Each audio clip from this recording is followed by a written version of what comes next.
Of all conceptions of world order in Asia, China operated the longest lasting, the most clearly defined, and the one furthest from Westphalian ideas.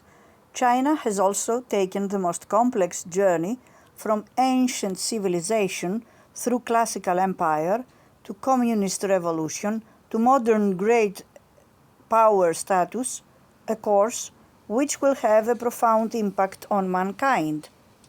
From its unification as a single political entity in 221 BC through the early 20th century, China's position at the center of world order was so ingrained in its elite thinking that in the Chinese language there was no word for it.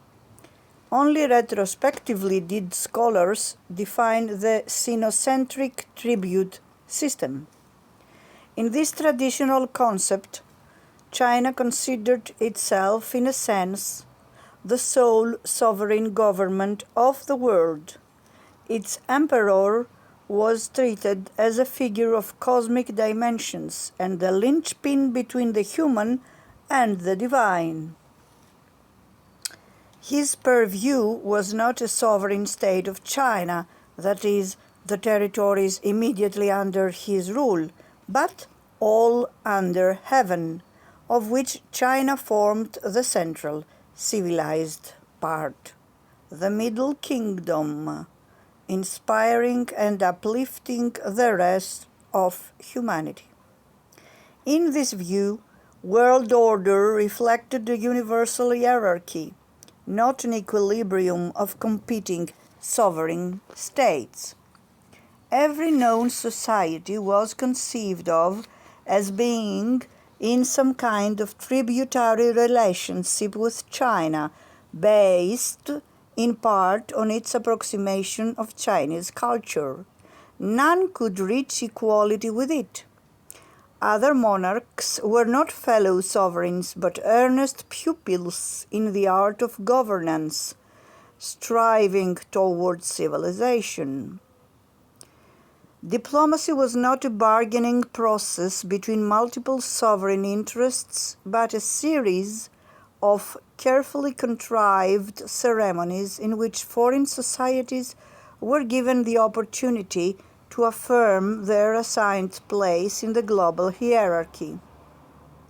In keeping with this perspective, in classical China, what would now be called foreign policy was the province of the Ministry of Rituals, which determined the sage of the tributary relationship, and the Office of Border Affairs, charged with managing relations with nomadic tribes.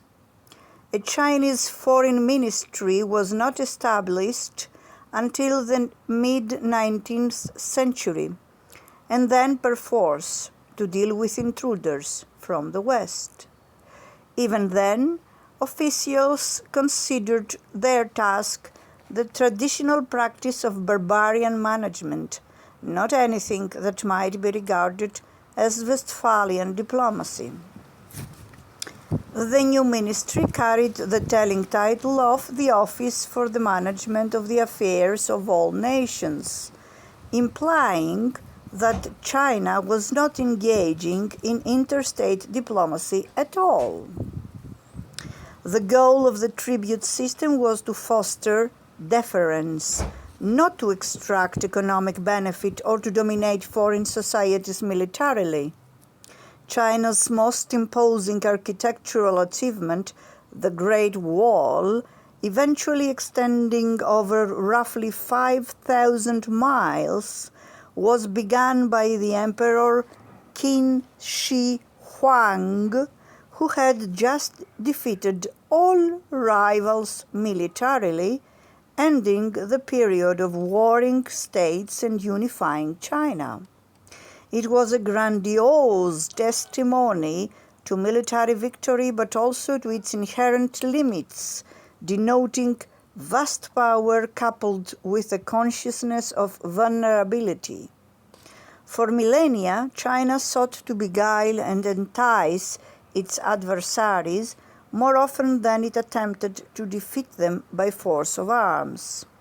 Thus, a minister in the Han dynasty, 206 BC, 220 AD, described the 5 baits with which he proposed to manage the mounted Xiongnu tribes to China's northwestern frontier, though by conventional analysis China was the superior military power.